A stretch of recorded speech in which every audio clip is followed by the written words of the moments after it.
मेरे भगवत प्रेमी सज्जनों, आज मैं लेकर के आया हूँ वो विषय विशेष है। इसलिए मैं आप सभी लोगों को लेकर के चलता हूँ, क्योंकि इस काल में हम लोगों के पास में बहुत समय है, लेकिन फिर भी समय की कमी है, अवधि कम है।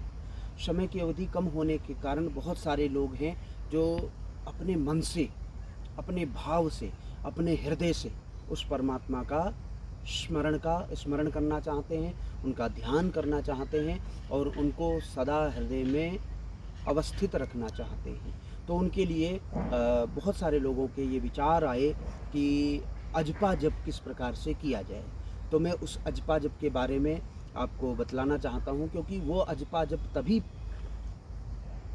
प्रारंभ हो पाएगा आपके माध्यम से जब आप अपने भावों के द्वारा, अपनी भक्ति के द्वारा और अपनी हृदय की शक्ति के द्वारा किसी स्वरूप को, आप जिसकी भी आराधना करते हैं, जो आपके आराध्य हैं देवता, उनके ऐसे किसी स्वरूप का चिंतन करें जो आपके मन में बस जाए, जो आपके मस्तिष्क में बस जाए, जो आपके हृदय में बस जाए।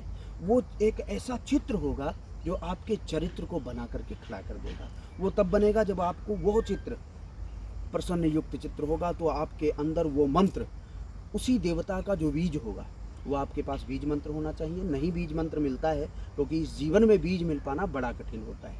मैं आपको सत्य बता रहा हूँ, क्योंकि इस जीवन में, मनुष्य जीवन में ही बीज प्राप्त हो सकता है, लेकिन उसके लिए बहुत सारे प्रयत्न करने पड़ते हैं। तो इसलिए आप महादेव के उपासक हैं, आप नारायण के उपासक हैं, आप देवी के उपासक हैं, आप गणेश आदि के उपासक हैं। तो आपके आराध्य कोई भी हो, तो उनके मंत्र का जप निरंतर चलता रहे, ऐसा अभ्यास डालना पड़ेगा। तो अभ्यास, उसमें माला की आवश्यकता नहीं होती, उसमें कर माला की आवश्यकता ही नहीं होती, उसमें किसी लौंग इलायची से गणना करने की आवश्यकता नहीं होती, उसमें किसी अन्य प्रकार की गणना करने की आवश्यकता नहीं होती। वो तो केवल बस अपने मस्तिष्क से परमात्मा तत्व को जोड़ करके और हृदय में उस चित्र का अनुसरण करना होता है, दर्शन करना होता है।